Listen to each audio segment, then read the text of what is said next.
চাপে রাখার কৌশল। আজকে যথেষ্ট উত্তপ্ত বিজেপি শিবির। সুকান্ত মজুমদার আজকে মনোজ পন্থের গ্রেফতারির দাবি জানালেন। সুপ্রিম কোর্টে আবেদন করছেন তিনি যে কি করে হাইকোর্টের বৈঠকে মনোজ পন্থ বৈঠকে যোগ দিলেন, আর তা নিয়ে এফআইআর করে গ্রেফতার করার আবেদন, সুপ্রিম কোর্টের পদক্ষেপের আবেদন করলেন সুকান্ত মজুমদার। পাল্টা শশী পাঁজা কি বলছেন দেখুন।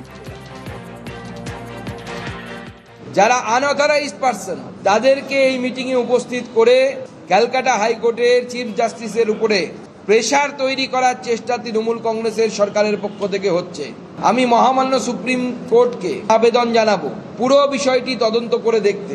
যদি সুপ্রিম কোর্টের ঠিক করে দেওয়ার সূচি, এই সূচির বাইরে অন্য অফিসাররা মিটিংয়ে অংশগ্রহণ করে থাকেন, তাহলে তাদের বিরুদ্ধে ক্রিমিনাল অফেন্স হিসেবে গণ্য করে তাদের বিরুদ্ধে ব্যবস্থা করা উচিত সুপ্রিম কোর্টের, এবং এফআইআর করা উচিত। মনোজ পন্থের বিরুদ্ধে এফআইআর করা উচিত এবং এফআইআর করে তাকে গ্রেপ্তার করা উচিত।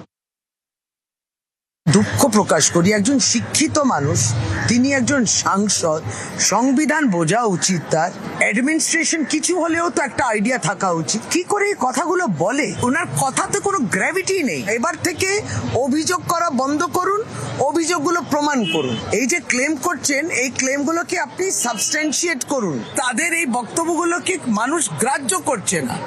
আর এ তো গেল রাজনৈতিক তরজা। এরপরে নবান্ন ক্ল্যারিফাই করল যে প্রধান বিচারপতির অনুমতিতে বৈঠকে মনোজ পন্থ। হাইকোর্টে বৈঠকে মনোজ পন্থ কেন প্রশ্ন তুলেছিলেন সুকান্ত এবং মনোজ পন্থকে গ্রেফতারের দাবি জানিয়েছিলেন, তার পাল্টা বিবৃতি নবান্নর।